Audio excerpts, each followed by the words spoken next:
નમસ્કાર મિત્રો. આપણે અગાઉના જે લેક્ચર્સ છે એમાં અણુમાં હાજર જુદા જુદા સમમિતિ તત્વો વિશે જાણકારી મેળવી હતી. આ દરેક સમમિતિ તત્વો સાથે કુલ કેટલી સમમિતિ ક્રિયાઓ સંકળાયેલી છે અને આ સમમિતિ ક્રિયાઓ પૈકી કેટલી સ્પષ્ટ ભિન્ન સંક્રિયાઓ છે, એટલે કે અલગ અને આગવી વિધિઓ છે. મિત્રો, આપણા અભ્યાસક્રમ મુજબ આપણે 5 સમમિતિ તત્વોનો આપણે વિગતવાર અભ્યાસ કર્યો. મિત્રો, હવે આપણે બહુ જ અગત્યના મુદ્દા પોઈન્ટ ગ્રુપ વિશે ચર્ચા કરીશું, જેને ગુજરાતીમાં બિંદુ સમૂહ કહેવામાં આવે છે. મિત્રો, આપણે જાણીએ છીએ કે દરેક અણુ નિશ્ચિત સમમિતિ તત્વો ધરાવે છે અને કોઈ પણ અણુને એના સમમિતિ તત્વોને આધારે અલગથી ઓળખી શકાય છે. ઘણા બધા અણુઓ એવા છે કે જેમાં તત્વો જુદા હોય, એમના આકારો પણ જુદા હોય અને રાસાયણિક રીતે પણ તે બિલકુલ જુદા હોય. તેમ છતાં આવા સંયોજનોમાં અથવા તો આવા અણુઓના સમમિતિ તત્વો બિલકુલ સમાન હોય છે. તો જે અણુઓના સમમિતિ તત્વો સરખા હોય એવા અણુઓને સમમિતિ સંબંધિત અણુઓ તરીકે ઓળખવામાં આવે છે.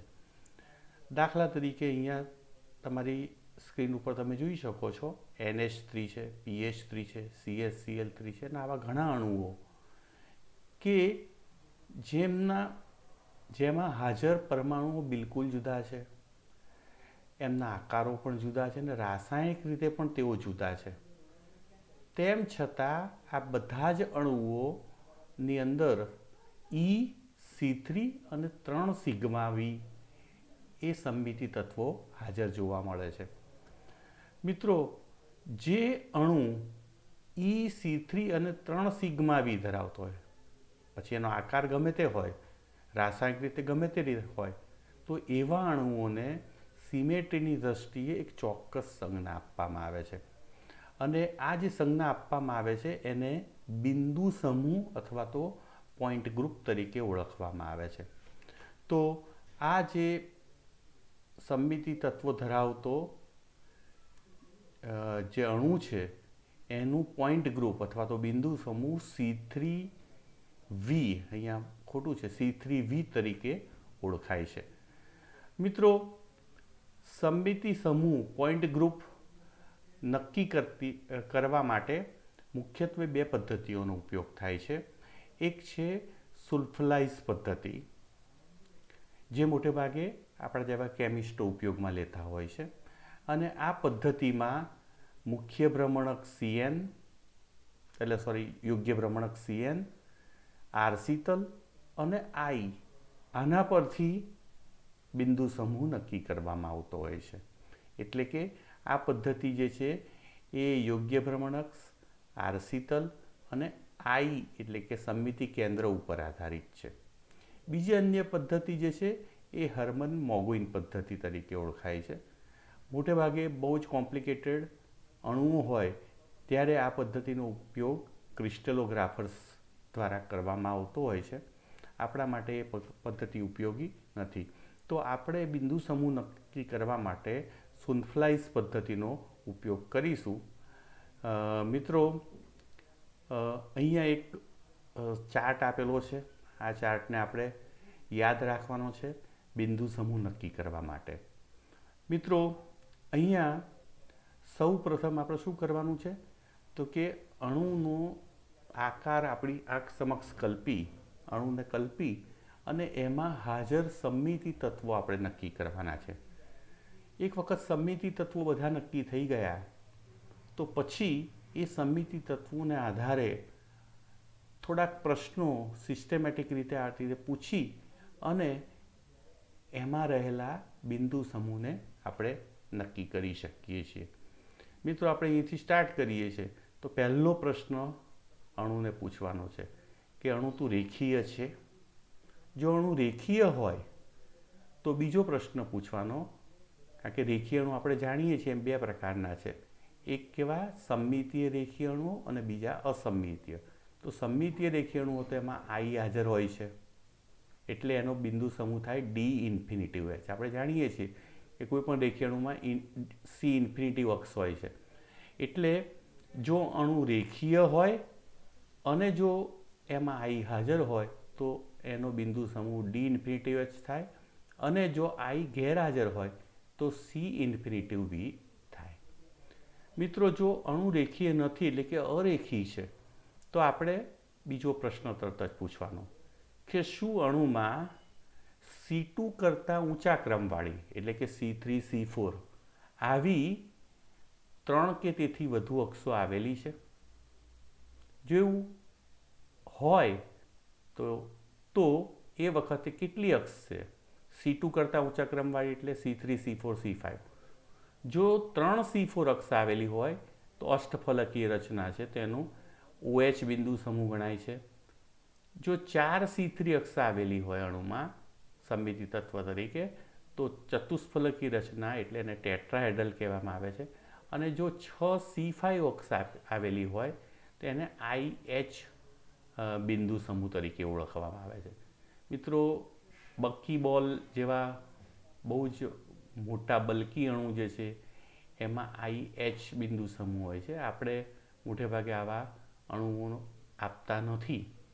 તો જો અણુ અરેખીય હોય તો C2 કરતાં ઊંચા ક્રમવાળી 3 કે તેથી વધુ અક્ષો આવેલી હોય તો 3 C4 હોય તો OH, 4 C3 હોય તો TD અને 6 C5 હોય તો IH બિંદુ સમૂહ ગણી શકાય. મિત્રો, જો આવું ના હોય તો આપણે પ્રશ્ન બીજો પૂછવાનો છે કે શું અણુ મુખ્ય ભ્રમણક CN ધરાવે છે? જો એ CN ધરાવતો ના હોય એટલે કે અણુમાં એક પણ યોગ્ય ભ્રમણકક્ષ ના હોય તો આપણે આ 3 પ્રશ્નો લાઈનસર પૂછવાના છે કે શું એમાં સિગ્મા છે? જો સિગ્મા હોય તો બિંદુ સમૂહ CS. જો એમાં આઈ હોય તો બિંદુ સમૂહ CI થાય છે. અને જો સિગ્મા કે આઈ બંને ના હોય તો બિંદુ સમૂહ C1 થાય છે. મિત્રો, જો અણુમાં CN હોય, યસ હોય એનો જવાબ, તો આપણે આગળ પ્રશ્ન પૂછવાનો છે કે શું મુખ્ય ભ્રમણક CN ને લંબરૂપ NC2 છે? જો મુખ્ય ભ્રમણક CN ને લંબરૂપ NC2 ના હોય તો આ રીતે 3 પ્રશ્નો લાઈનમાં પૂછવાના છે કે હોરિઝોન્ટલ સિમેટ્રી પ્લેન છે એટલે કે સિગ્મા H છે. જો હોય તો CNH થાય. જો સિગ્મા H ના હોય અને N સિગ્મા V હોય તો બિંદુ સમૂહ CNV થાય. અને જો એક પણ સિગ્મા ના હોય, સિગ્મા H કે સિગ્મા V કોઈ પણ ના હોય તો બિંદુ સમૂહ કયો થાય? CN થાય. જો CN ને લંબરૂપ NC2 હોય, યસ જવાબમાં હોય, તો એ જ 3 પ્રશ્નો અહીં પણ પૂછવાના છે. જો સિગ્મા H હોય તો બિંદુ સમૂહ DNH. જો N સિગ્મા D હોય તો DND. અને એક પણ સિગ્મા ના હોય તો DN થાય. મિત્રો, અહીંયા એક વસ્તુ ધ્યાનમાં રાખવાની કે CN ને લંબરૂપ NC2 ના હોય તો સંજ્ઞા C અપાય છે. જો CN ને લંબરૂપ NC2 હોય તો સંજ્ઞા D અપાય છે, એટલે DN અપાય છે. અને જો સિગ્મા H હોય તો CNH. આપણે જાણીએ છીએ કે NC2 નથી તો અહીંયા CNV એટલે N સિગ્મા V હોય. પણ જો NC2 હોય તો C2 ને બે વિભાગતા જે આર્સિતલ જે છે એને સિગ્મા D તરીકે ઓળખે, એટલે અહીંયા DND છે, એટલે અહીંયા CNV છે એને બદલે અહીંયા DND છે. એટલો તફાવત અહીંયા છે. તો આ ચાર્ટને આધારે બહુ જ સરળતાથી આપણે સંયોજનમાં કયું પોઈન્ટ ગ્રુપ હશે એ નક્કી કરી શકીએ છીએ.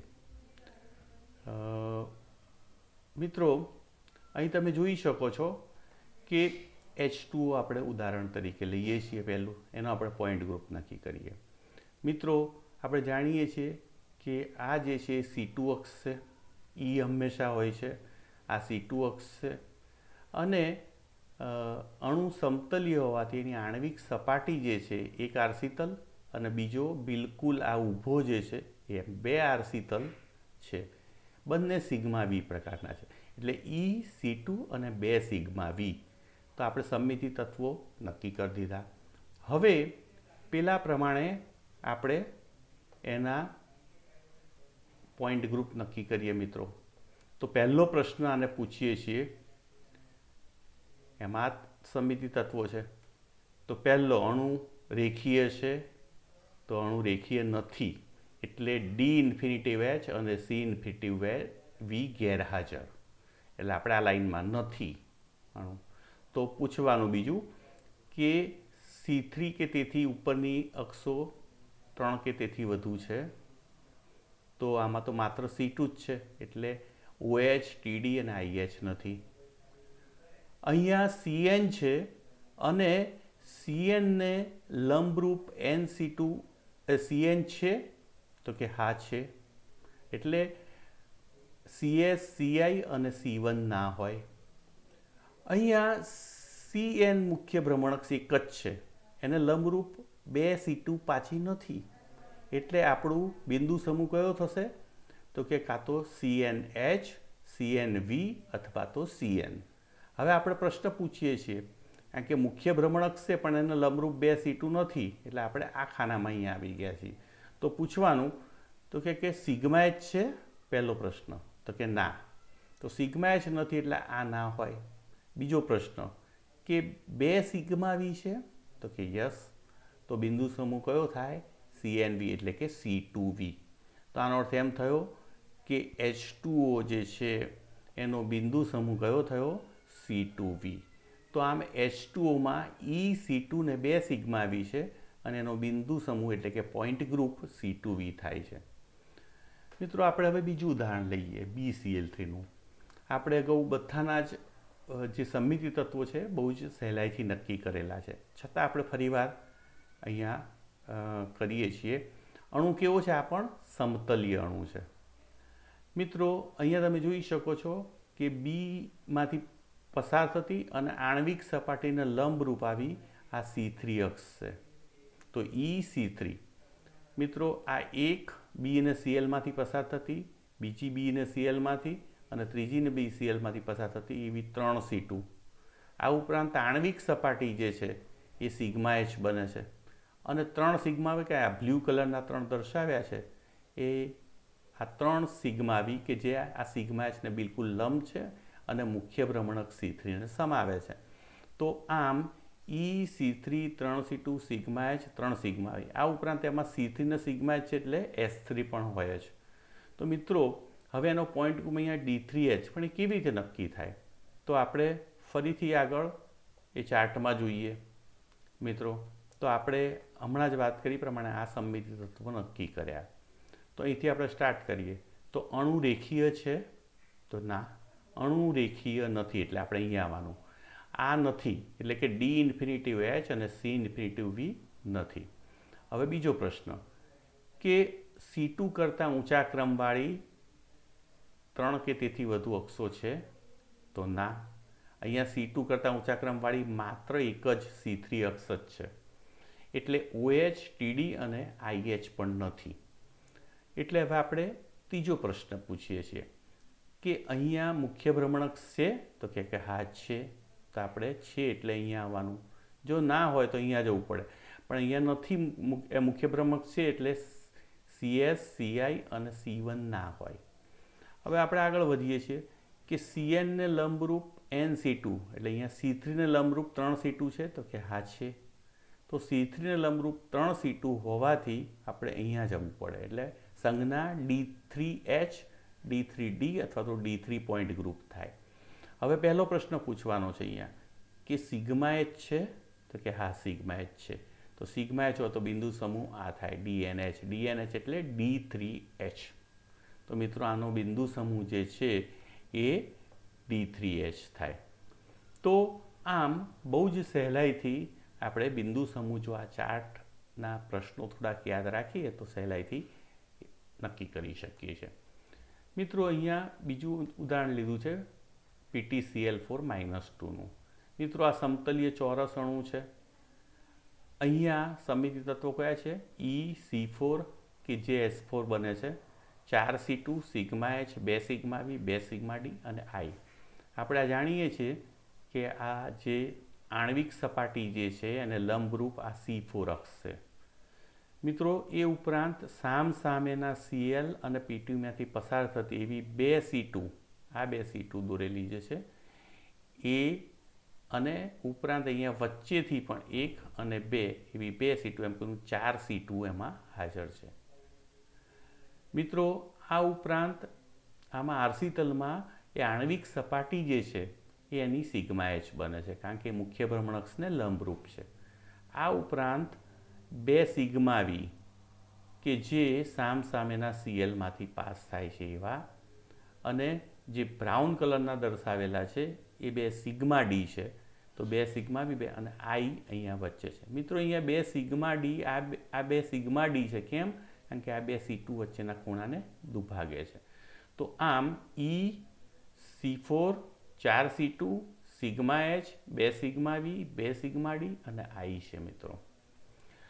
મિત્રો આ સિગ્મા V અને સિગ્મા D એ બધા જ ઉર્ધ્વારસી તલ છે. એટલે હવે આપણે બિંદુ સમૂહ જ્યારે નક્કી કરીએ ત્યારે એને કન્સિડર કરવાનું છે. તો સૌથી પહેલાં આપણે અહીંથી સ્ટાર્ટ કરીએ. પહેલો પ્રશ્ન પૂછીએ છીએ, અણુ રેખીય છે? તો ના, અણુ રેખીય નથી. એટલે D ઇન્ફિનિટિવ H અને C ઇન્ફિનિટિવ V ગેરહાજર. આ નથી, અણુ અરેખીય છે. એટલે બીજો પ્રશ્ન કે C2 કરતાં ઊંચા ક્રમવાળી એક કરતાં વધારે અક્ષો છે? તો કે C2 કરતાં ઊંચા ક્રમવાળી માત્ર એક જ અક્ષ છે. એટલે 3C4, 4C3 કે આ નથી. એટલે OH, TD અને IH ગેરહાજર. મિત્રો હવે C4 એટલે મુખ્ય ભ્રમણકક્ષ છે? તો કે હા છે C4, અને એને લંબરૂપ 4C2 પણ છે. એટલે CS, CI, C1 ગેરહાજર. હવે Cn ને લંબરૂપ 4C2 હોવાથી બિંદુ સમૂહ D4H, D4D અથવા તો D4 થાય. મિત્રો અહીં પહેલો પ્રશ્ન છે કે સિગ્મા H છે? તો કે હા. તો સિગ્મા H હોવાથી બિંદુ સમૂહ શું થાય? DND, એટલે કે D4H. તો આમ બિંદુ સમૂહ આનો શું થશે? D4H. તો મિત્રો તમે જોઈ શકો છો, તો બિંદુ સમૂહ શું થાય છે? D4H. મિત્રો આવી જ રીતે આપણે બીજા અણુઓના પણ નક્કી કરી શકીએ. મિત્રો તમે જોઈ શકો છો તમારી સ્ક્રીન ઉપર કે ઇથેન ઇક્લિપ્સ. ઇથેન ઇક્લિપ્સ માં તમે જોઈ શકો છો કે EC3, 3C2, સિગ્મા H અને 3 સિગ્મા V. આ C3 અક્ષ કઈ છે? કાર્બનમાંથી પસાર થતી. 3C2 ક્યાં છે? તો કે અહીંયા વચ્ચેથી પસાર થાય છે. હું હમણાં તમને મોડલ્સમાં બતાડું છું. આ ઉપરાંત આ જે બ્લુ બતાડ્યો છે એ સિગ્મા H છે, અને 3 સિગ્મા V પણ હું તમને બતાડું છું. મિત્રો અહીંયા તમે મોડલમાં જુઓ છો તો આ ઇથેન ઇક્લિપ્સનું મોડલ છે. મિત્રો એને જો તમે ન્યુમાન પ્રોજેક્શન જુઓ તો બિલકુલ આગળના કાર્બનની પાછળ પાછળનો કાર્બન, હાઇડ્રોજનની પાછળ હાઇડ્રોજન, હાઇડ્રોજનની પાછળ એમ સંતાઈ જાય છે. તો મિત્રો અહીં તમે સરળતાથી જોઈ શકો છો કે આમાં જે આ બેની વચ્ચેથી અહીંયા કાર્બન સિંગલ બંધમાંથી એ શું છે? C2 અક્ષ. એવી રીતે આ બે હાઇડ્રોજનની વચ્ચેથી પણ અહીંયા C2 અક્ષ, અને આ બે હાઇડ્રોજનની વચ્ચેથી પણ અહીંયા C2 અક્ષ. આ ઉપરાંત જે સિગ્મા V3 જે છે એ બિલકુલ આ રીતે મેં તમને હમણાં વાત કરી, આ જે સમતલ બતાડ્યું છે એ રીતે. એવી જ રીતે જો હું ફેરવી કાઢું તો આ પણ થાય અને આ પણ થાય. તો આમ EC3, 3C2, સિગ્મા H અને 3 સિગ્મા V. મિત્રો અહીં તમે જોઈ શકો છો કે અણુમાં મેં અગાઉ વાત કરી E3 છે, તો અણુ રેખીય નથી, એટલે D infinity H, C infinity V ગેરહાજર. એવી જ રીતે C2 કરતાં ઊંચા ક્રમવાળી પણ એકલી એક જ C3 અક્ષ છે, એટલે OH, TD અને IH પણ નથી. એમાં મુખ્ય ભ્રમણક C3 છે અને લંબરૂપ NC2 છે, એટલે અહીં આપણું બિંદુ સમૂહ નક્કી થાય. જો સિગ્મા H હોય તો D3H થાય. તો મિત્રો તમે જોઈ શકો છો કે અહીંયા સિગ્મા H છે, એટલે બિંદુ સમૂહ કયું થશે? D3H. મિત્રો હવે ઇથેન સ્ટેગર્ડ લઈએ. તો ઇથેન સ્ટેગર્ડની અંદર આપણે જાણીએ છીએ EC3 જે કાર્બન કાર્બનમાંથી પસાર થાય છે એ. આ ઉપરાંત આમાં 3 C2 છે અને 3 સિગ્મા ડી, અને ઉપરાંત અહીંયા કાર્બન કાર્બનના મધ્યમાં I પણ આવેલો છે. તો મિત્રો અહીંયા આપણે સ્ક્રીન ઉપર એ પણ આપણે મોડેલ સાથે સમજવા પ્રયત્ન કરીશું. મિત્રો અહીંયા તમે જોઈ શકો છો, એ મેં તમને બતાડ્યું છે. એ શું છે? તો કે ન્યુમાન પ્રોજેક્શન. શાનું? ઇથેન સ્ટેગર્ડનું. તો અહીંયા તમે જોઈ શકો છો કે આ પહેલો કાર્બન જે પહેલો હાઇડ્રોજન કે જે આગળના કાર્બન સાથે જોડાયેલો છે, અને આ જે હાઇડ્રોજન એટલે આ બાજુના હાઇડ્રોજન કહેવાય. તો તમે ઉપરથી જોશો છો તો બધા તમને 6 જાણે ષટકોણ આકારે ગોઠવાયેલા હોય એવું તમે જોઈ શકો છો. તો અહીંયા જે છે અને આ બંને વચ્ચેનો ખૂણો જે છે એ 60નો છે. આપણે જાણીએ છીએ કે આ બંને વચ્ચે 120નો ખૂણો છે, એની બરોબર મધ્યમાં અહીંયા સ્ટેગર્ડમાં એટલે આની વચ્ચેનો ખૂણો કેટલો છે? 60. તો એક્ઝેક્ટ આ બેની વચ્ચેથી એટલે કે 30ના ખૂણેથી એક C2 કાર્બન કાર્બન બંધના મધ્ય બિંદુમાંથી પસાર થાય છે. સેમ એ જ રીતે કે જે અહીંયા આ બાજુથી નીકળે, એ જ રીતે આ બંનેની વચ્ચેથી પણ એક પસાર થાય છે. એટલે એમ કહી શકાય કે જે C2 જે છે અહીંયા વચ્ચેથી પસાર થાય છે. એવી 3 C2. મિત્રો એવી રીતે એમાં 3 સિગ્મા ડી પણ છે. તો મિત્રો 3 સિગ્મા ડી કયા છે આમાં? તો એ તમે એની જો રચના જુઓ ન્યુમાન પ્રોજેક્શનની, તો એના પરથી તમને ખ્યાલ આવશે. તો જો આ જે ઊભું સમતલ જે છે, જે હું અહીંયા આરસીતલ બિલકુલ બતાવું છું વચ્ચે, કે જેમાં આગળનો આ જે છે એ હાઇડ્રોજન, કાર્બન આગળનો, પાછળનો કાર્બન અને નીચેનો હાઇડ્રોજન, આ 4 સમાવે છે. એવી રીતે બીજું જે છે એ બિલકુલ આવે છે સમતલ. એમાં તમે જુઓ છો તો એક આ હાઇડ્રોજન, પછી કાર્બન પાછળનો, આગળનો કાર્બન અને આગળનો હાઇડ્રોજન, એ 4 સમાયેલા છે. એવી જ રીતે ત્રીજો જે છે એમાં આ પાછળનો હાઇડ્રોજન, પાછળનો કાર્બન, આગળનો કાર્બન અને હાઇડ્રોજન એ સમાયેલા છે. તો આમ અહીંયા તમે જોઈ શકો છો કે C3 અક્ષ જે છે એ S6 અક્ષ બને છે. મિત્રો એ પણ હવે આપણે સમજવા જેવું છે કે આપણે જાણીએ છીએ એસમાં શું કરીએ છીએ આપણે? તો કે ભ્રમણ આપીએ છીએ. એટલે કે ભ્રમણ કેટલું આપવાનું? 60નું. એટલે આ બંનેની વચ્ચે આવશે અને પછી પરાવર્તન એટલે આની જગ્યાએ જશે. એટલે અહીંયા ભ્રમણ 60નું આપવામાં આવે. એટલે અહીંયા C3 અક્ષ જે છે એ કઈ? S6 બને છે, અયોગ્ય ભ્રમણ અક્ષ. તો આમ આપણે બહુ જ સહેલાઈથી આ EC3, 3 C2, 3 સિગ્મા ડી ને I નક્કી કર્યા. મિત્રો હવે ફરીથી હું આના પર જઉં તો અણુ રેખીય નથી, એટલે D infinity H, C infinitive ગેરહાજર. અણુમાં C3 અક્ષ છે પણ એને એ 1 કરતાં વધારે નથી, એટલે OH, TD અને IH નથી. અણુ C3 અક્ષ ધરાવે છે અને એ C3 અક્ષને 3 C2 લંબ છે, એટલે બિંદુ સમૂહ આ 3 પૈકીનું D3H, D3D અથવા તો D3 હોય. મિત્રો પણ અહીંયા સિગ્મા H નથી ઇથેન સ્ટેગર્ડની અંદર, પણ 3 સિગ્મા ડી છે, એટલે બિંદુ સમૂહ કયો થશે? D3D. તો આ મિત્રો અહીંયા બિંદુ સમૂહ જે છે એ D3D થાય છે, કારણ કે અહીંયા સિગ્મા એચ નથી, સિગ્મા ડી છે. મિત્રો ત્રીજું ઉદાહરણ જે છે, કદાચ તમારી સ્ક્રીનમાં દબાઈ જાય છે, પણ આ જે છે એ H3BO3 એટલે કે બોરિક એસિડ. આ બી છે, આ ઓ છે, આ એચ છે. આપણે મિત્રો જાણીએ છીએ 3 પાંખિયાવાળો જાણે સ્વસ્તિક હોય એ રીતનું આનું બંધારણ છે. મિત્રો અહીંયા એનું પણ મોડલ ઉદાહરણ જે છે, કારણ કે સ્ક્રીન પર તો તમને અહીંયા દેખાય જ છે, પણ હું સાથે સાથે મોડલ સાથે પણ આ વસ્તુ બતાડું છું. મિત્રો બિલકુલ જે અંદર બતાવેલું છે એવું જ ઉદાહરણ છે. તો આ વચ્ચે જે સેન્ટરમાં બોરોન છે,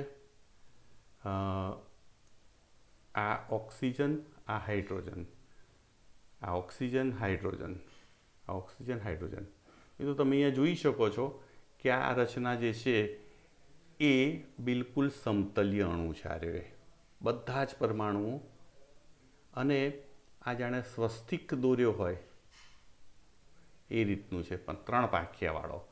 તો હવે આમાં જે આ વચ્ચેની આ અક્ષ જે છે એ કઈ બને છે? C3. તો તમે જોઈ શકો છો કે C3 અક્ષ ઉપર હું બિલકુલ ફેરવું છું તો બિલકુલ પહેલાં હતી એ જ રચના, C3(1), C3(2) અને C3(3). તો મિત્રો આ થઈ C3 અક્ષ. અહીં BCl3ની જેમ C3 અક્ષ C2 નથી બનતી. કેમ? જો આ રીતે કરવા જવું, આના ઉપર ભ્રમણ આપવા જવું તો શું થાય છે? આખું બદલાઈ જાય છે. તો C2 અક્ષ આમાં નથી. તો આમાં EC3 અને એક આણ્વિક સપાટી એની, એ મુખ્ય ભ્રમણક C3 ને કેવો છે? લંબરૂપ. તો આમાં માત્ર 3 જ સમમિતિ તત્વો છે, એક E, બીજો C3 અને ત્રીજો સિગ્મા એચ. મિત્રો C3 ને સિગ્મા એચ હોય એટલે S3 પણ હોય જ. એટલે આ જે છે એમાં EC3 ને 3 સિગ્મા V હાજર છે. મિત્રો અહીં તમે જોઈ શકો છો EC3 અને સિગ્મા એચ. હવે આપણે બિંદુ સમૂહ જે નક્કી કરીએ છીએ એ પ્રમાણે ટેબલ પર જઈને નક્કી કરીએ. પહેલું, અણુ રેખીય નથી, એટલે D∞H અને C∞V ગેરહાજર. અણુમાં C2 કરતાં ઊંચા ક્રમવાળી એક કરતાં વધારે અક્ષ નથી, માટે OH, TD અને IH ગેરહાજર. C2 જે છે મુખ્ય ભ્રમણક ધરાવે છે, એટલે આપણે અહીંયા જવાનું, પણ એને લંબરૂપ એકલી C3 જ છે, એને લંબરૂપ 3 C2 નથી, એટલે આપણે અહીં જવું પડે. એટલે બિંદુ સમૂહ આમાંથી છે આપણો. તો કાં તો C3H, C3V અથવા તો C3 હશે. મિત્રો પહેલો પ્રશ્ન પૂછે, સિગ્મા એચ છે? તો કે હા. આપણે જાણીએ છીએ કે બોરિક એસિડ H3BO3ની આણ્વિક સપાટી સમતલ્ય હોવાથી સિગ્મા એચ બને છે. એટલે સિગ્મા એચ છે એટલે શું થશે? C3H. તો અહીંયા બિંદુ સમૂહ જે છે એ C3H થાય છે. તો આમ મિત્રો આપણે કોઈ પણ સંયોજનના બિંદુ સમૂહ નક્કી કરી શકીએ. મિત્રો બિંદુ સમૂહને વધુ દ્રઢીભૂત કરવા અને થોડુંક વધુ સમજ કેળવવા માટે આપણે થોડીક રમત રમી લઈએ. તો કે બિંદુ સમૂહમાં જો 2 પ્રકારે મુખ્યત્વે ફેરફાર થાય છે. એક જે છે પરમાણુ જે છે એકની જગ્યાએ બીજો આપણે વિસ્થાપિત કરીએ, એટલે કે સબસ્ટિટ્યુશન કરીએ ત્યારે, અને બીજું કે બંધ લંબાઈમાં આપણે વધઘટ કરીએ તો બિંદુ સમૂહમાં શું ફેરફાર થાય છે. મિત્રો અહીંયા થોડાક સ્ક્રીન ઉપર અહીંયા આપેલા છે, તમે જોઈ શકો છો. આ CH4નો અણુ છે. તો 1, 2, 3, 4 અહીંયા નોમેનક્લેચર આપ્યા છે. વ્હાઇટ જે છે હાઇડ્રોજન છે, તો અહીંયા 4 એ 4 છે. આપણે જાણીએ છીએ એમાં 4 C3, 3 C2 અને 6 સિગ્મા V છે. તો મિત્રો હવે હું શું કરું છું કે આ CH4માં Clનું વિસ્થાપન કરું, એટલે એક Cl લગાડ્યો મેં, એટલે અણુ કયો બન્યો? CH3Cl. હજુ હું આગળ બીજો Cl લગાડું છું, એટલે CH2Cl2, 2 Cl લાગ્યા અહીંયા. હજુ એક Cl વધુ લગાડું છું, એટલે CHCl3, અને 4 એટલે CCl4. મિત્રો અહીંયા CH4 હોય કે CCl4 હોય, બંને અહીંયા હાઇડ્રોજન 4 છે, જ્યારે અહીંયા 4 કયા છે? Cl છે. એટલે સમમિતિ તત્વો બિલકુલ સરખા થાય. એટલે પરમાણુ ગમે તે હોય પણ આ બંને કેવા કહેવાય? સિમેટ્રી સંબંધિત અણુઓ, સમમિતિ સંબંધિત અણુઓ છે. એવી જ રીતે CH3Cl હોય કે CHCl3 હોય, એટલે કે 3 હાઇડ્રોજન અને 1 ક્લોરીન હોય, અથવા તો 3 ક્લોરીન ને 1 હાઇડ્રોજન હોય, તો પણ એના બિંદુ આપણે સમમિતિ તત્વો સમાન જ હોય છે. એટલે આ બંને પણ કેવા છે? સમમિતિ સંબંધિત અણુઓ, કે જેમના સમમિતિ તત્વો સરખા હોય છે, અને જેના સમમિતિ તત્વો સરખા એના બિંદુ સમૂહ પણ સરખા થાય. તો મિત્રો અહીંયા આપણે E4C3 3C2 આપણે જાણીએ. 4C3 કઈ? તો કોઈ પણ એક હાઇડ્રોજન અને કાર્બનમાંથી પસાર થાય, એટલે H1C પસાર થતી, બીજી H2C પસાર થતી, ત્રીજું H3C પસાર થતી, H4C. જે આપણે અગાઉ વાત કરેલી છે કે ઉપરના 4 ખૂણામાંથી પસાર થાય અને એન્ટી ખૂણામાંથી અહીંયા બહાર નીકળે નીચેની તરફ. અચ્છા, 3C2 કઈ? તો કે જે આપણું બોક્સ છે એના ઉપરનું સમતલ અને સામેનું સમતલ જે છે નીચેનું, એ બંનેના મધ્ય બિંદુમાંથી, જે કાર્બનમાંથી, એ C2 અક્ષ છે. એવી રીતના આ બાજુનું સમતલ છે એનું મધ્ય બિંદુ, અને આ બાજુના સમતલ મધ્યમાંથી પસાર થતી બીજી, અને પાછળના અને આગળના સમતલમાંથી પસાર થતી એ 3. તો 3C2 જે છે એ જ S4 અક્ષ પર બને છે, અને આપણે S4 અક્ષના ઉદાહરણમાં એની ડિટેલમાં વિગતવાર ચર્ચા પણ કરી છે. અને એમાં 6 સિગ્મા વી આવેલા છે, તો એ સિગ્મા વી પણ છે. તો મિત્રો અહીંયા બિંદુ સમૂહ TD થાય છે. કેમ? કારણ કે પહેલેથી પ્રશ્ન પૂછે, અણુ રેખીય નથી, એટલે D ઇન્ફિનિટિવ H અને C ઇન્ફિનિટિવ ગેરહાજર. બીજો પ્રશ્ન, તો અહીંયા C2 કરતાં ઊંચા ક્રમવાળી, એટલે C3 C4, એ 1 કરતાં વધારે અક્ષો છે, તો છે 4. તો તમે અહીંયા જોઈ શકો છો કે કેટલી છે? 4, 3C4 કે 4C3? તો આપણે 4C3 છે, એટલે બિંદુ સમૂહ કયો થાય? TD. તો મિત્રો અહીંયાનો બિંદુ સમૂહ કયો થાય છે? TD. આપણે જાણીએ ચતુષ્ફલકીય રચના છે બિંદુ સમૂહ TD. સેમ એ જ રીતે આનો પણ TD થાય છે. અચ્છા, હવે આપણે બીજું ઉદાહરણ લઈએ, CH3Cl, એટલે કે વિસ્થાપન કરતા. તો Cl અહીંયા લાગ્યો તો સમમિતિ તત્વો આખા બદલાઈ જાય છે. તમે જુઓ છો 4C3 હતી, એમાંથી એક જ C3 રહે છે. કઈ રહે છે? તો કે અહીં Cl લાગ્યો છે એટલે એ એક જ C3, આ જ C3 રહે છે, બાકી બધી જ C3 જતી રહે છે મિત્રો.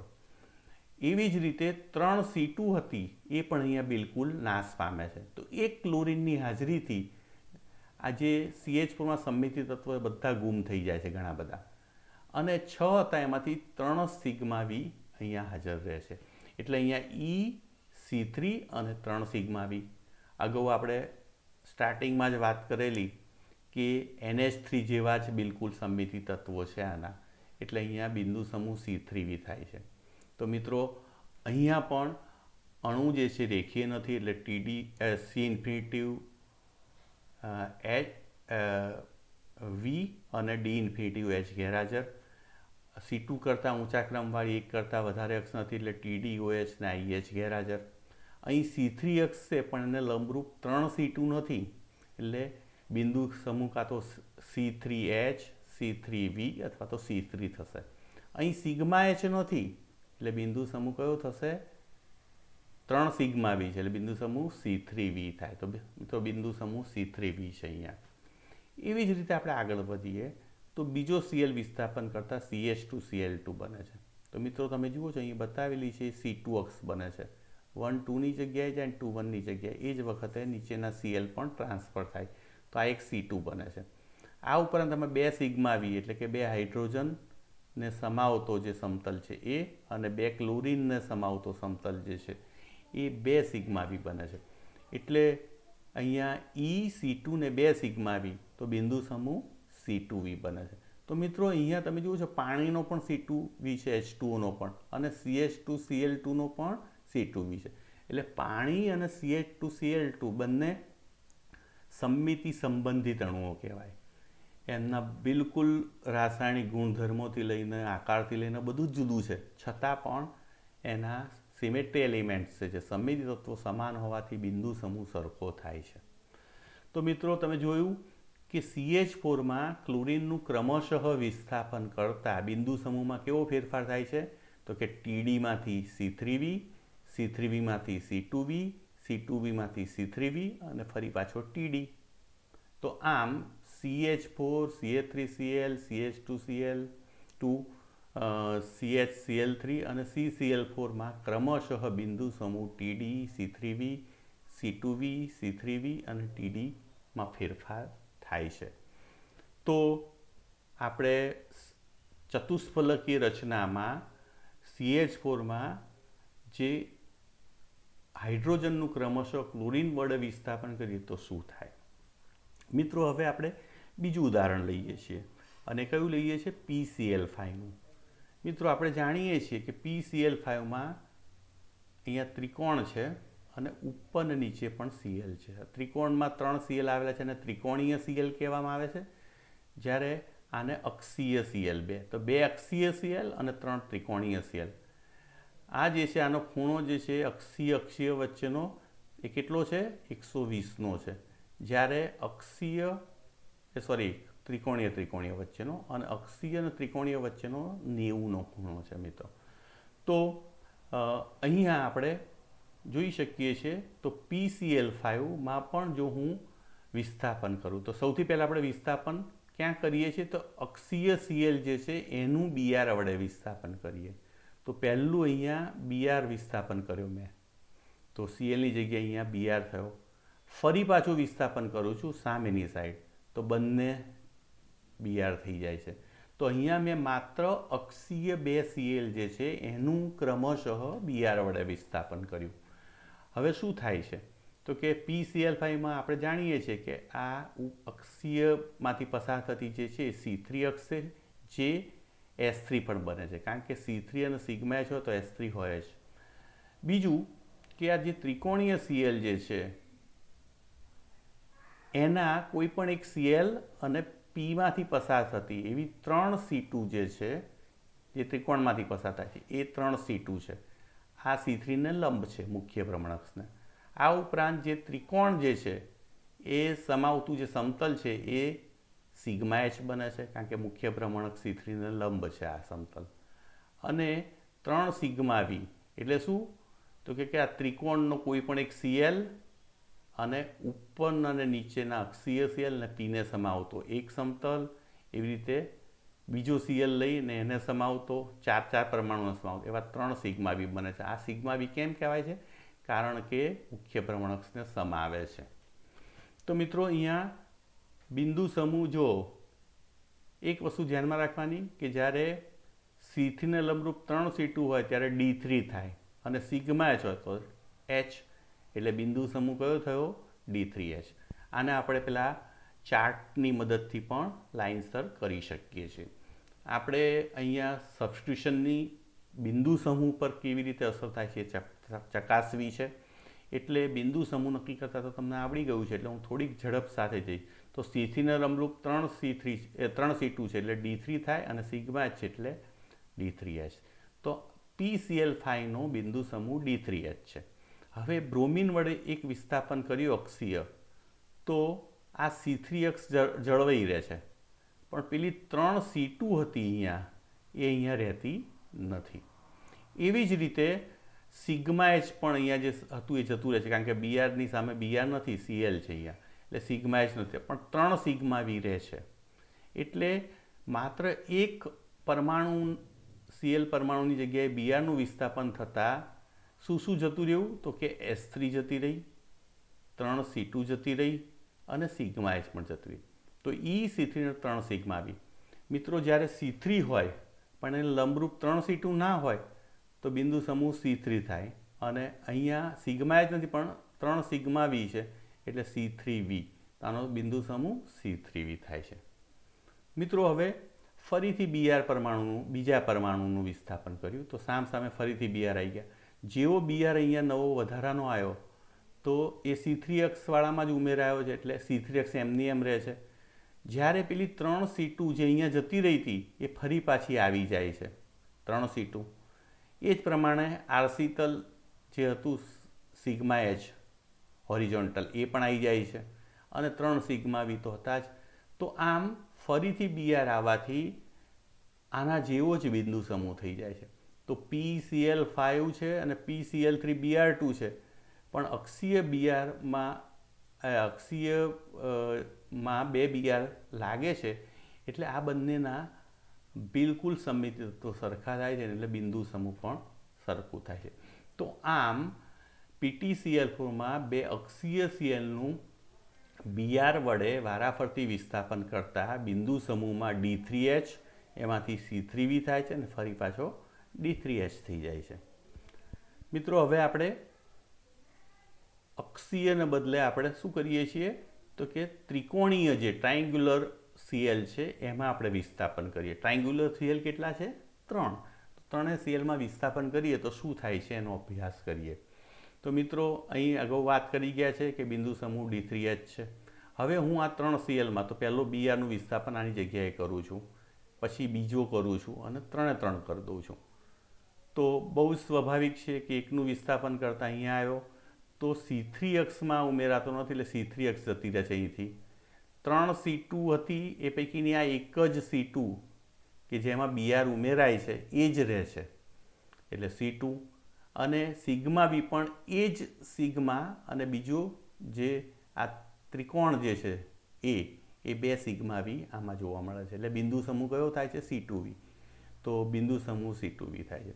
એવી જ રીતે 2 બીઆર આવે અહીંયા બીજો, તો 2 સીએલ ને 1 બીઆર હોય ત્રિકોણમાં, અથવા તો 2 બીઆર ને 1 સીએલ હોય, એનાથી સિમેટ્રીને કોઈ ફેર પડતો નથી, એટલે બિલકુલ આના જેવા સમમિતિ તત્વો. પેલામાં C2 અક્ષ આ બીઆર અને પીમાંથી પસાર થતી, એના બદલે અહીંયા સીએલ અને પીમાંથી પસાર થાય છે C2. તો અહીં પણ બિંદુ સમૂહ C2V જ રહે છે મિત્રો. અને 3 બીઆર જ્યારે વિસ્થાપન થાય ત્યારે ફરી પાછું આગળ જે પ્રમાણેનું હતું એ જ પ્રમાણે કે અહીંયા EC3 3C2 સિગ્મા 3 એટલે D3H થઈ જાય છે. તો આમ PCl5માં આવેલા 3 ત્રિકોણીય સીએલને ક્રમશઃ બીઆર વડે વિસ્થાપિત કરીએ તો જે સંયોજનો બને છે એમાં બિંદુ સમૂહમાં D3Hમાંથી C2V, C2Vમાંથી C2V, એમાંથી D3H થાય છે. તો આમ તમે અહીંયા જોઈ શકો છો. મિત્રો, હવે આપણે બીજી એક વાત કરીએ કે પરમાણુના વિસ્થાપન બદલ્યા ત્યારે તો સ્વાભાવિક જ તત્વો બદલાયા, પણ જો બંધ લંબાઈમાં વધઘટ કરવામાં આવે તો શું થાય એ રમત પણ રમી લઈએ. તો મિત્રો, અહીંયા અષ્ટફલકીય MA6 લીધેલું છે. આ Z છે, આ X અને Y, એમાં બધી બાજુ SF6 જેવું. તો એમાં આપણે જાણીએ છીએ E3C4 કે જે સામસામેના એમાંથી પસાર થાય છે XYZ અક્ષે, કે જે S4 પણ હોય છે. આ ઉપરાંત 4C3, જો આને બોક્સ રચના મૂકવામાં આવે તો સામસામેના જે ખૂણા છે 8 એ પૈકીના સામસામેના 2 ખૂણામાંથી પસાર થાય એવી 4C3 કે જે ખરેખર S6 પણ બને છે. હું તમને હમણાં બતાડું છું કેવી રીતે થાય. અચ્છા, આ એક C4 અક્ષ છે, તો આ જે XY સમતલ થયું, આ Z છે, તો XY સમતલ જે છે એક સિગ્મા H બને છે. એવી રીતના YZ સમતલ અને XZ સમતલ, એમ કુલ 3 સિગ્મા H છે, જ્યારે 6 સિગ્મા V છે અને I છે. તો મિત્રો, અહીંયા તમે પહેલો પ્રશ્ન અણુરેખીય છે? ના, એટલે D∞H અને C∞V ગેરહાજર. અહીંયા C2 કરતાં ઊંચા ક્રમવાળી છે બહુગતિ અક્ષો, તો કેટલી છે? 3C4. 3C4 હોય ત્યારે હંમેશા બિંદુ સમૂહ અષ્ટફલકીય OH થાય. તો આનો બિંદુ સમૂહ કયો છે? OH. મિત્રો, આપણે થોડીક મોડેલ સાથે આ બાબતને સમજવા પ્રયત્ન કરીશું, ખાસ કરીને સમમિતિ તત્વો ક્યાં છે એ જાણવા માટે. મિત્રો, અહીંયા તમે બિલકુલ એમાં આપેલું છે એ જ પ્રમાણે તમે અહીંયા જોઈ શકો છો ઉદાહરણ, બરાબર? અચ્છા, હવે અહીંયા આ એક મેં તમને વાત કરી સામસામેની અક્ષમાંથી, તો C4 તો તમે બહુ સહેલાઈથી ઓળખો છો. હવે C3 કેવી છે? તો મેં તમને વાત કરેલી કે આ ત્રણ જે છે એની વચ્ચેથી, એટલે મેં એ વખતે બતાવેલું કે 3 પાયા પર ઉપર, તો અહીંયા ઉપરથી, બરાબર. તો આ એક C3 થાય છે. હવે એ C3 અક્ષ જે છે એમાં આ બે વચ્ચેનો ખૂણો જે 120નો છે, અહીંયા 60 તમારે એક્ઝેક્ટ વચ્ચે આવે છે. એટલે જો આને હું ભ્રમણ આપું તો 60નું ભ્રમણ આપું તો એ અહીંયા આવશે વચ્ચે અને પછી નીચે જશે આની જગ્યાએ. એટલે અહીંયા આ જે C3 અક્ષ છે એ S6 બને છે. તો આવી 1, 2, 4 ફલકના મધ્યબિંદુમાંથી સામસામેના, તો ઉપરના 4 ફલક જે છે મેં તમને વાત કરી ત્રિકોણ રચાય છે, એના મધ્યબિંદુમાંથી પસાર થતી જે અક્ષ છે એના મધ્યબિંદુ સેન્ટરમાંથી એસના, તો આ જે છે અક્ષો એ C3 અક્ષ છે અને એ ચારે C3 અક્ષ શું બને છે? S6 અક્ષ બને છે. તો અહીંયા OH જે છે એ આપણે સમજ્યા કે એ હાજર છે. મિત્રો હવે એમાં શું કરીએ છીએ તો કે આ 6 બંધો MA બંધો સરખા છે, એટલે કે એમથી એનું ડિસ્ટન્સ સરખું છે. પણ જો હું એક બંધનું ડિસ્ટન્સ વધારી દઉં, એટલે કે અહીંયા લાલ કરેલી છે મેં, આ બધા બ્લુ છે લાઇનિંગ, આ લાલ કલરની બંધ છે, એ લાંબો છે. તો 5 બંધ જે છે એ સરખા છે, જ્યારે આ બંધ લાંબો છે. તો સ્વાભાવિક બંધ લાંબો થાય એટલે સમમિતિ બદલાઈ જાય. તો આ બધા તત્વોમાંથી C4 અને 4 સિગ્મા બી. C4 કયો? તો કે આ સામસામેના એમાંથી પસાર થાય, લાંબાવાળામાંથી. અને સિગ્મા બી કયા છે? તો કે એને જ સમાવતા, અને એવી રીતના આને અને આ બે એને સમાવતો, અને અહીંયા વચ્ચેથી અને આ બે એને સમાવતો, અને આ બેની વચ્ચેથી અને આ બે એને સમાવતો, એવા 4 સિગ્મા બી. તો બિંદુ સમૂહ C4 થાય છે મિત્રો. પણ જો હું બે બંધોને, હવે બે બંધો કયા લઉં છું? તો સામસામેના પણ હોય અથવા તો બે બાજુના પણ હોય. તો જો સામસામેના બંધોની બંધ લંબાઈ અહીંયા શરત શું છે? એક સરખી વધારો. આની વધુ વધારું, આની ઓછી વધારું નહીં, બંનેની એક સરખી વધારો. એટલે કે આ બંને લાલ છે એ સમાન છે. તો શું થાય?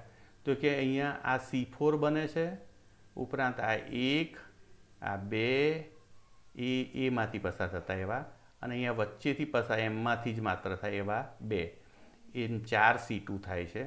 આ જે સમતલ જે છે એ સિગ્મા H બને છે, જ્યારે 2 સિગ્મા બી 2 એટલે D4H, PTCl4 જેવું આનો સમમિતિ તત્વો થાય છે. એટલે PTCl4 અને આ અણુ જે છે એ સિમેટ્રી સંબંધિત અણુ તરીકે ઓળખી શકીએ મિત્રો.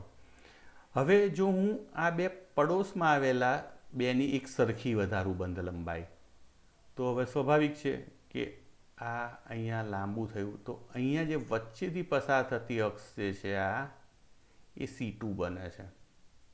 તો C2 કઈ? આ બેના મધ્યબિંદુમાંથી ને આ બેના મધ્યબિંદુમાંથી ને એમમાંથી, તો એ C2 અક્ષ છે. આ ઉપરાંત આ બંનેના એના મધ્યબિંદુ, આ બેના એના મધ્યબિંદુ, ને ઉપર નીચે એ અને એમને સમાવતો એક આરસી અને બીજો આરસી કયો બને છે? આ 4 સમતલને સમાવતો એવા 2 સિગ્મા બી, કારણ કે મુખ્ય ભ્રમણ અક્ષ બંને સમાવે છે, એટલે એ પણ C2 બને છે. તો આમ જો અષ્ટફલકીય અણુમાં બે બંધ સામસામેના એક સરખા વધારીએ તો બિંદુ સમૂહ OH D4H થાય છે. પણ જો બાજુના વધારીએ તો બિંદુ સમૂહ OH C2 થાય છે.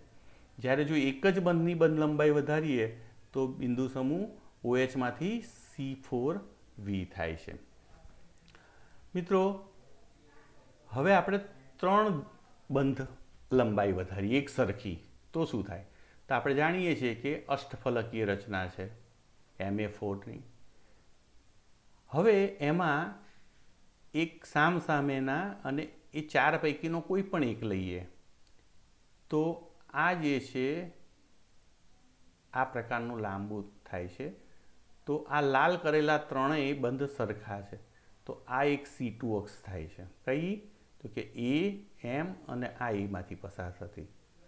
તો એ C2 છે. આ ઉપરાંત બે સિગ્મા વી. એક કયો? તો કે આ સપાટી જ, આ જે સમતલ છે એ જ. અને બીજું કયું? તો કે આ એમ એ ઉપરનો હોય અને નીચેનો એને સમાવતો જે સમતલ જે છે એ પણ સિગ્મા વી થાય છે. આ બંને આરસી તલ, આ સમતલ અને મેં હમણાં વાત કરીએ બંને મુખ્ય ભ્રમણકક્ષા C2 જે છે એને સમાવે છે એટલે સિગ્મા વી છે. તો C2 ને બે સિગ્મા એટલે બિંદુ સમૂહ C2V. તો જ્યારે સામસામેનો અને એક ચોરસમાં કેનો એક વધારીએ, ત્રણ એક સરખા, તો OHમાંથી બિંદુ સમૂહ C2V થાય છે. મિત્રો હવે જો બાજુના ત્રણ ના એક સરખા વધારવામાં આવે તો શું થાય છે? તો કે આ ત્રણ દ્વારા જે લાંબા જે બંધ છે એના એ દ્વારા એક ત્રિકોણ રચાય છે. એ મોટું હોય છે અને એની બાજુ નીચેના જે છે એ નાનું ત્રિકોણ રચાય છે. તો આ બંને ત્રિકોણના મધ્ય બિંદુમાંથી પસાર થતી અક્ષ એ C3 થાય છે અને એમમાંથી પસાર થાય. તો C3 અને 3 સિગ્મા વી. તો 3 સિગ્મા વી કયા? તો કે એક આમાંથી અને આ બેની વચ્ચેથી, જે આમાંથી અને આ બેની વચ્ચેથી પસાર થાય અને એમમાંથી. તો એવા 3 C2. તો મિત્રો બિંદુ સમૂહ કયું થયું? C3V. તો અહીંયા ત્રણ બાજુના જો એડજસન્ટ બંધો નહીં, બંધ લંબાઈ એક સરખી વધારવામાં આવે તો બિંદુ સમૂહ OHમાંથી C3V થાય છે. તો મિત્રો અહીંયા થોડીક આપણે આ મગજની એક્સરસાઇઝ કરી અને સબસ્ટિટ્યુશન કર્યા, એને કારણે બિંદુ સમૂહમાં શું ફેરફાર થાય છે, કયા સંમિત તત્વો રહે છે, કયા જતા રહે છે, આ બધું આપણે સ્ટડી કર્યો. મિત્રો બંધ લંબાઈમાં વધઘટ કરીએ ત્યારે પણ શું થાય છે? તો મેં અગાઉ વાત કરી હતી એમ સિમેટ્રી એ કલ્પનાનો વિષય છે. તમે જેટલી કલ્પના સારી રીતે કરી શકશો એટલું તમે અહીંયા વધુ સારું પરફોર્મ કરી શકશો. મિત્રો હવે પછીના જે લેક્ચર્સમાં જે છે એ આપણે વાત કરવાના છીએ. તો હવે આપણને દરેક અણુનો આકાર જાણતા હોઈએ તો એમાં કયા સમમિતિ તત્વો છે એ નક્કી કરતા આવડી ગયું. આ સમમિતિ તત્વો સાથે કુલ કેટલી ક્રિયાઓ છે એ પણ નક્કી કરતા આવડી ગયું. આ ક્રિયાઓ પૈકી કેટલી અલગ ને આગવી અથવા તો સ્પષ્ટ ભિન્ન સંક્રિયાઓ છે એ પણ આપણે નક્કી કરતા આવડી ગયું છે. સાથે સાથે બિંદુ સમૂહ પણ નક્કી કરતા આવડી ગયું છે. તો હવે આવતી વખતે આપણે સમમિતિ વિધિઓના ગુણાકાર. મિત્રો સમમિતિ વિધિ અને એ પણ કેવી? અલગ ને આગવી. અત્યાર સુધી મેં દરેક લેક્ચરમાં જ્યાં હતા ત્યાં મેં આવું કીધેલું કે કુલ C3 અક્ષ સાથે 3 વિધિઓ સંકળાયેલી છે, C3:1, C3:2 અને C3:3. જે પૈકીની C3:1 અને C3:2 અલગ ને આગવી વિધિ છે. એટલે C3:1ની પોતાની કહી શકાય એવી કેટલી છે? વાસ્તવિક રીતે 2 જ વિધિઓ છે, જ્યારે C3:3 તો E વડે દર્શાવી શકાય છે. તો આમ આપણે આવતી વખતે આ સ્પષ્ટ ભિન્ન સંક્રિયાઓ કઈ છે એ નક્કી કરીશું. તો કોઈ પણ અણુમાં આવી સ્પષ્ટ ભિન્ન સંક્રિયાઓ કેટલી છે? તો આ સ્પષ્ટ ભિન્ન સંક્રિયાઓનો સમૂહ જે છે એ મલ્ટીપ્લિકેશન ટેબલ જે છે, ગુણાકાર કોષ્ટક, એના 4 નિયમોનું પાલન કરે છે કે નહીં, અને ગુણાકાર કોષ્ટક શું છે, આ બધી બાબતો જે છે હવે પછીના આપણે લેક્ચર્સમાં સમજીશું. ત્યાં સુધી રજા આપશો. નમસ્કાર.